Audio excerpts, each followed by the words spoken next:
Hi everyone, welcome back to my channel. Today we're gonna play Mystery of Love again. A Gravity Falls fan game. Let's begin because this time Stan was upload.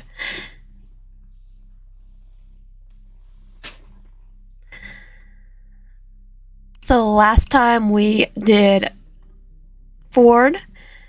So Ford's still not finished, but we have Techway Bill. Let's go to Bill real quick. Bill isn't blind. Interdimensional therapy is not his style. It's all schedules and structure. Lame. He needs to get out of there, and quick. And so he's resorting to something that would surely keep him up at night. Good behavior, and it's working out. A couple years of sucking up to those schmucks in the correctional facility, and now he's given a chance to conduct his final wellness test in the outside world as a human. He's not actually there, but Mystery of Love, Bill ciphers her out.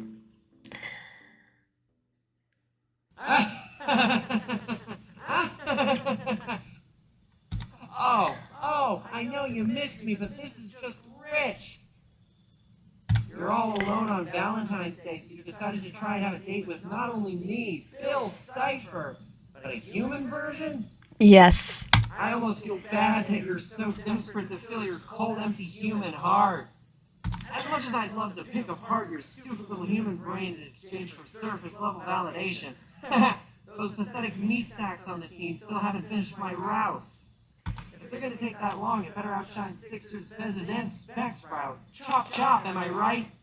Let's do come back later. Oh, before I kick you out of here, here's my impression of you.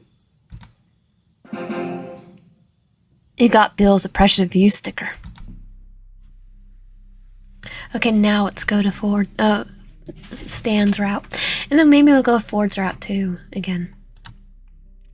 Stan is a swashbuckler, a Casanova, and finally able to live his life as Stanley Pines, no longer under the disguise as his brother. That secretly terrifies him. A lot of his arc will be of him finally getting to have something for him, not something to keep him afloat, or out of the eye of the law. He's selfish, and he spent his whole life making sacrifices for other people. Let's give him something nice for once. Date. Mystery of Love, Stanley Pines route. The salty air mixes with the unmistakable smell of alchemy. Well, decidedly fake alchemy. Your shop, the wobbly flask of alchemical goods, sat at the edge of the crooked docks. You see the side town where everyone knew everyone. A seagull squawks, eyeing your rare herbs rack from outside. Business as usual. It was all so perfectly normal. Until now. A creaky boat bumps against the dock. Stan of War II is written crudely on the side. Two men tumble off like they've been trapped in there for weeks.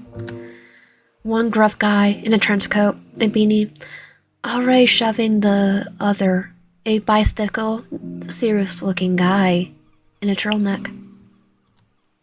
The beanie is Stan. The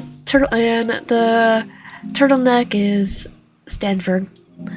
The turtleneck retaliates immediately, locking the trench coat in a headlock. They bicker loud enough to scare off the seagulls, voice rising and falling like overgrown children. Well, aren't we all overgrown children?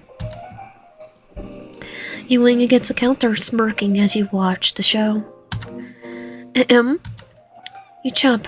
nearly dropping the jar of enchanted licorice. Now 50% chanted. You were half-heartedly restocking. The label, hastily slapped with glitter and tape, falls to the floor unnecessarily. A casualty of your flinch. The woman sweeps into the shop like she owns the place. She probably does. She's draped with silks that scream luxury, and a questionable scarf that screams, well, dead possum. Probably is a dead possum. It's the kind of outfit you only wear if you're 100% convinced you're the main character. No, I'm pretty sure she's convinced that she's rich and she's gonna flaunt the wealth. I'm looking for real herbs, not whatever this is. She gestures broadly at your rare herbs. She gestures broadly at your rare herbs rack, where a seagull, who's you convinced lives out inside the shop now, is perched on the edge, eyeing the mint like it's about to make its move. You open your mouth to apply, but the words fizzle. You can't help it but keep glancing back at the dock. The birds are now waving sticks at the seagulls.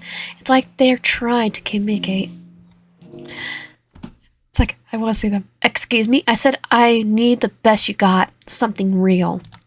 Of course, let me just... Before you could finish your sentence, one of the bickering dock guys solders in. His jacket looks like it's been through a war, or at least a very aggressive dryer cycle. And then there's that grin. It's a kind of grin that sets off every do not trust alarm in your brain. Stan! But against all logic, there's something weirdly charming about him.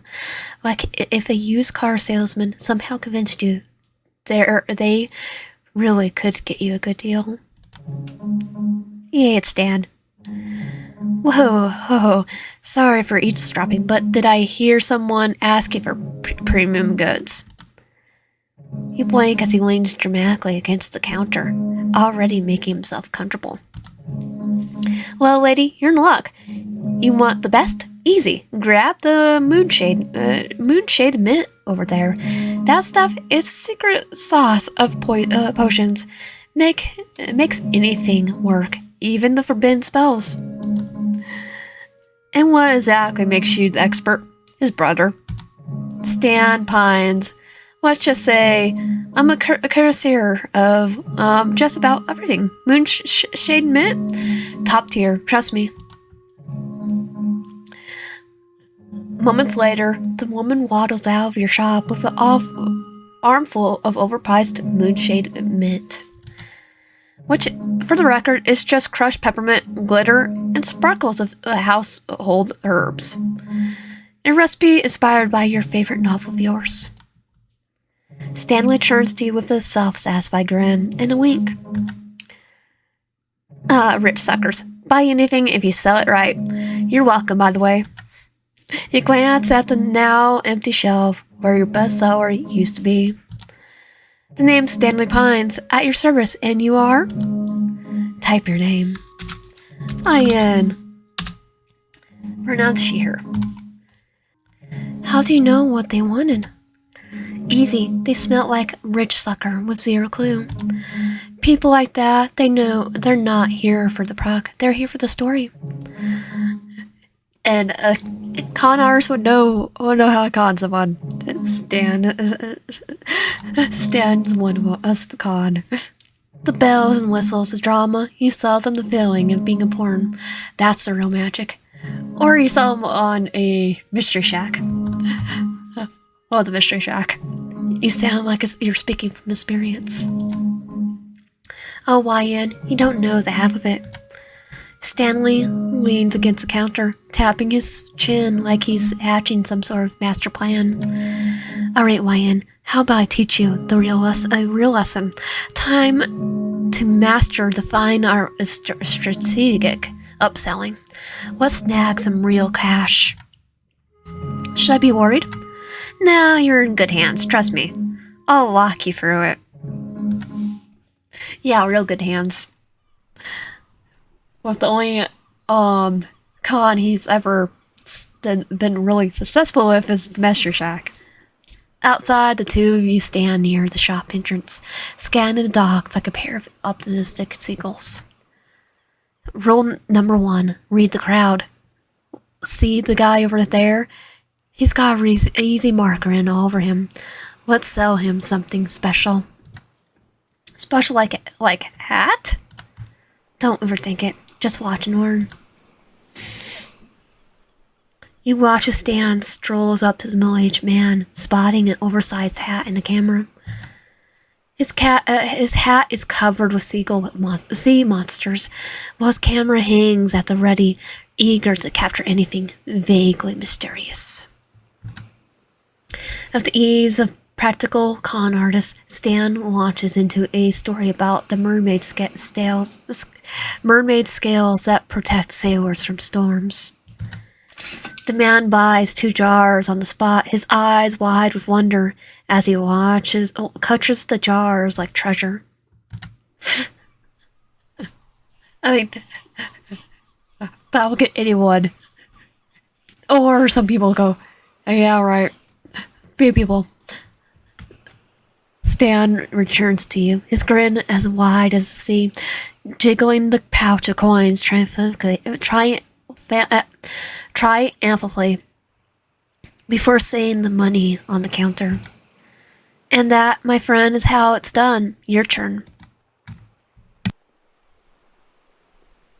That's not fair. You picked the cheesiest guy in the entire dock.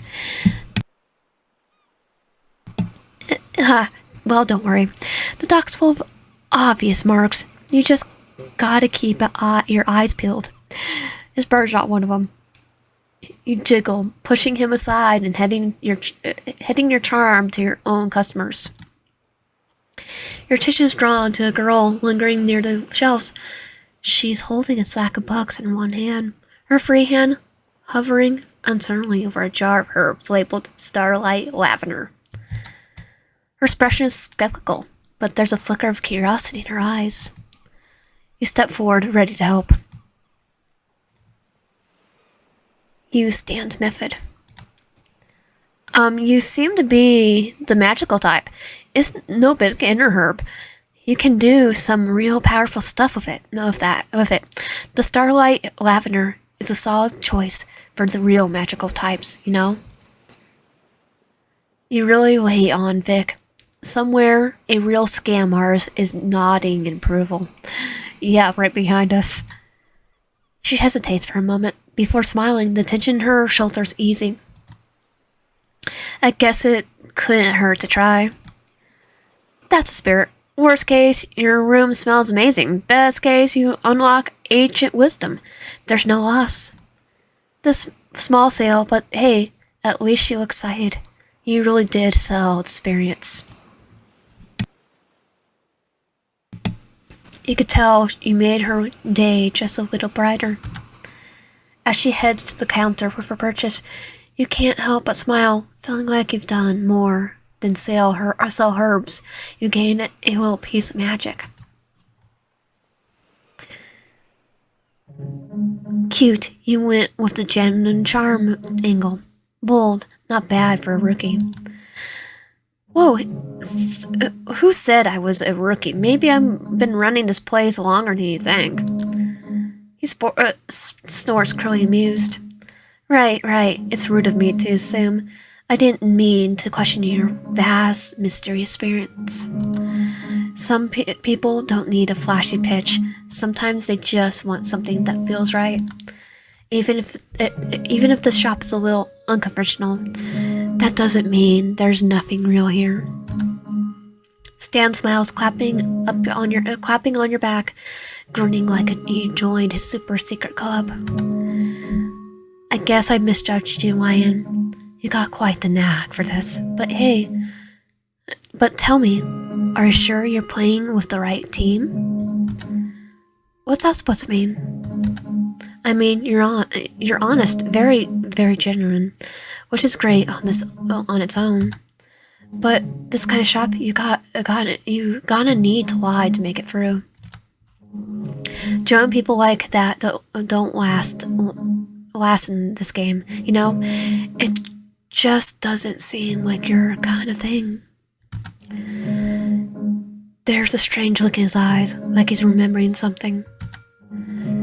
Before you ask, he shakes his head and grins. Stanley slaps a handful of mysterious coins and crumpled bills into the counter, grabbing his totally legitimate purchase, and slutters towards the door, whistling innocently. Well, thanks for entertaining me. Take care, Wyan. But then something shiny glints from inside his coat. As he waves cheerfully, a jar of enchanted licorice wobbles out of his pocket, nearly hitting the ground before he catches it with a panicked lunge. Hey, you stole that. Stan freezes mid-wave, his eyes going wide.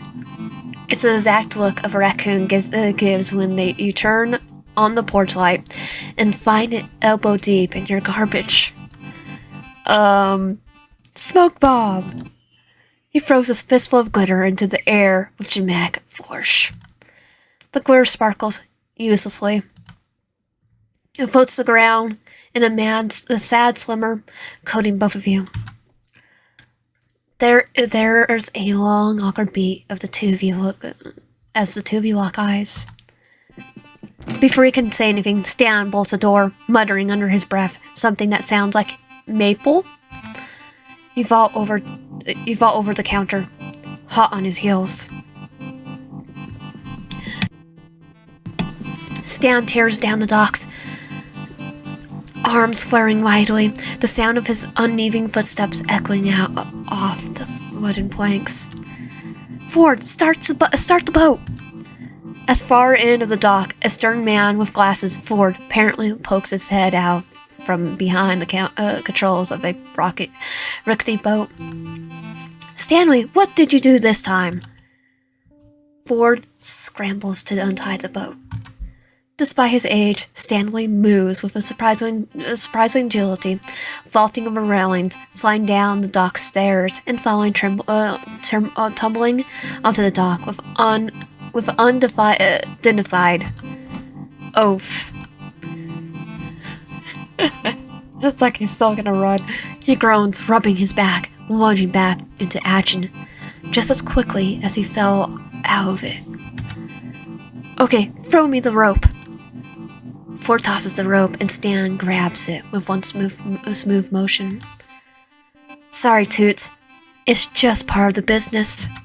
He skids to halt at the edge of the dock, glaring at the boat launches to life.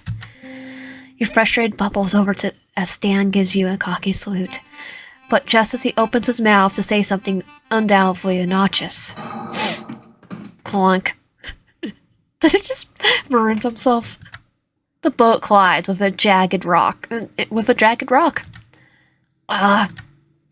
impact sends Stan flying through the air in a spectacular arc before splash. Ford slams his forehead in aspiration, while Stan flashes in the shallows, spouting ingeniously. Inaudible. He climbs back into the dock, dripping wet, and meets your gaze with a sheepish grin. By the time the dock authorities show up to investigate the crash in your stolen magical licorice, you spot Stanley and his brother hiding around the corner of your store. You sneak up on them. Stan and Ford are looking in a heated whisper fight. It's like Ford's like, Stan. Ford's arms are crossed, his face is masked with frustration, while Stan is trying to keep his most innocent and charming smile. Why in? Alright, let's not get carried away. We all got off in the wrong foot here. Can't we just pretend this never happened? Sorry, Toots, it's just business. Your cheeky delivery catches Stan completely off guard. His confident grin wobbles, no, it breaks, and his cheeks go crimson. Before he can respond, Ford jabs him into the ribs with his elbow. Oh, I'm pulling a Versuno on you. I don't think pretending this ever happened is exactly on the table, but something could be arranged. You watch Stan's face light up, his eyes practically sparkling. He starts nodding so fast you worried he might sprain something. Oh, now that's what I like to hear, right, Ford? Now that's what I like to hear, right, Ford? This is the last thing we need, Stanley. Will you hurry on, thin ice, you know this. I love Ford's look right here. He's ready to go. He's ready to actually, well, push Stan off the docks. I know, Lax Ford. I'll just get this. I got this all under control. This is under control to you? Stan scratches the back of his neck, giving a surface grin. You can't help but smile. These two are something else. Tell you what, I'll let you off the hook if I get my stolen stock back. Now that's customer service. A little negotiation. A little negotiation. Like it. I like it. Deal. Plunk. Cartoonishly, as their luck couldn't get worse, doors splatter from his jacket and bounce right into the water. Time freezes. Everyone stares at the ripples rippling across the surface. Ford buries his face in his hands, groaning. Stan breaks into a full sweat, laughing nervously. The police collude.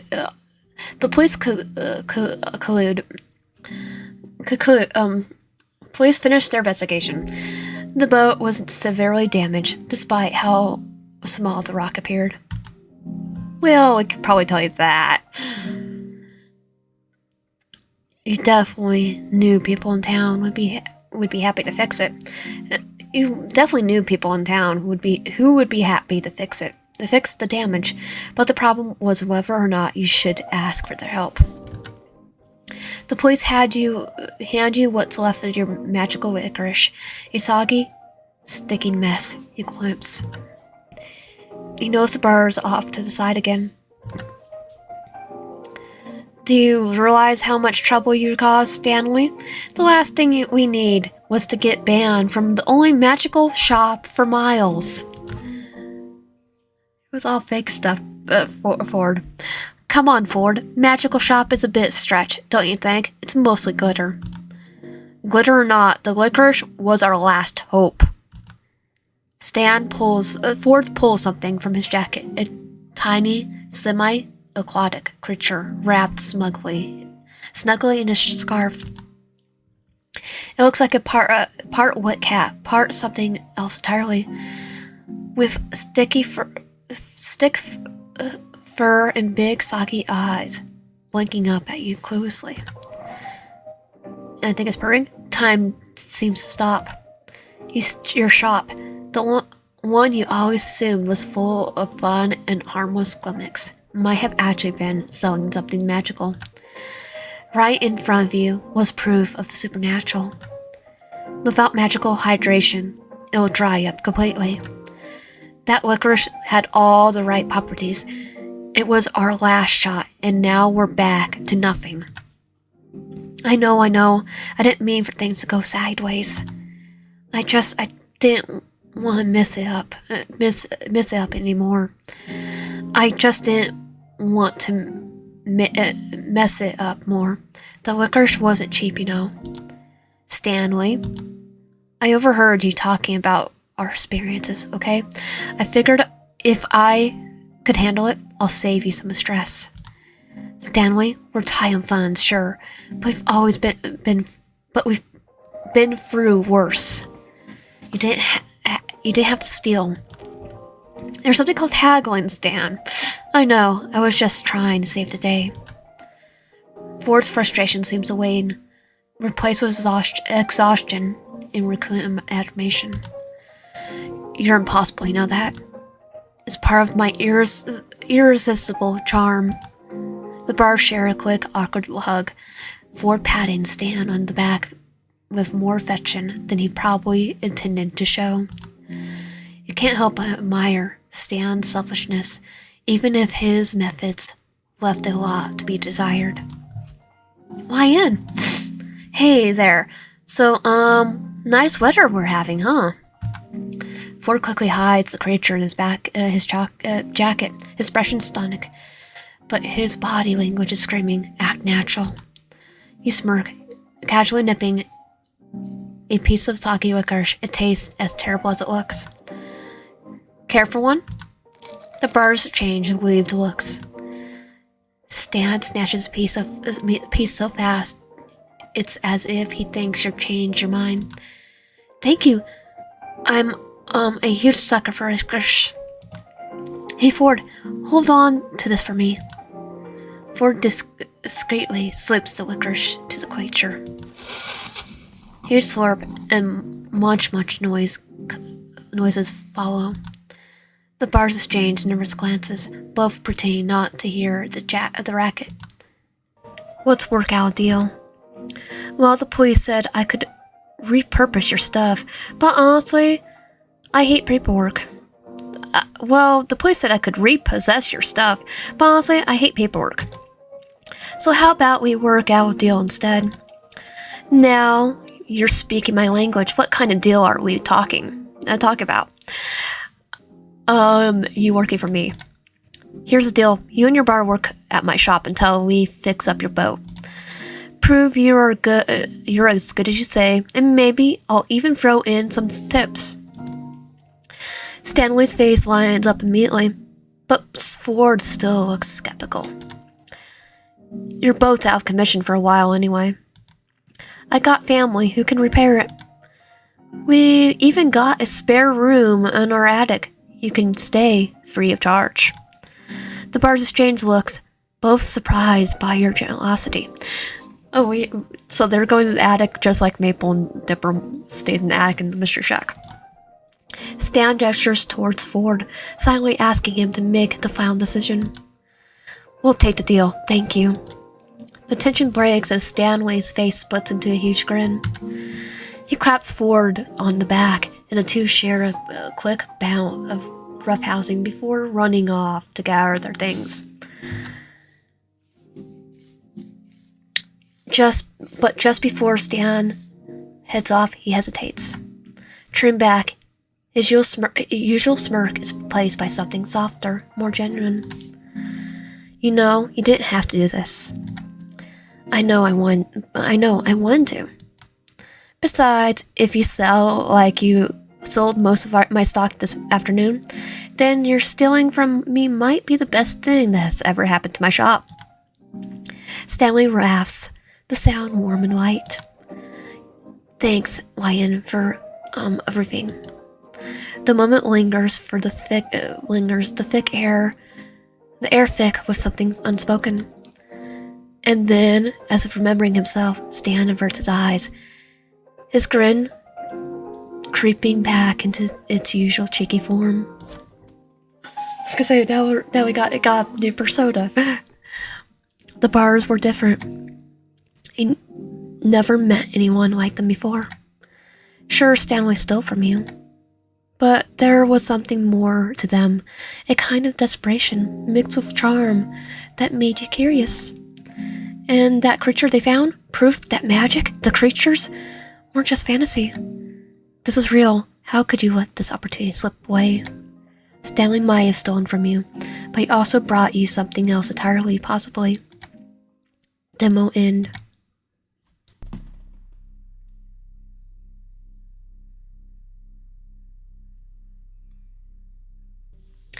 And that was Mystery of Love, Stan's demo route. Always the demo of Stan's route. If you want my content, please subscribe, like, help out, and comment below. See you guys next time.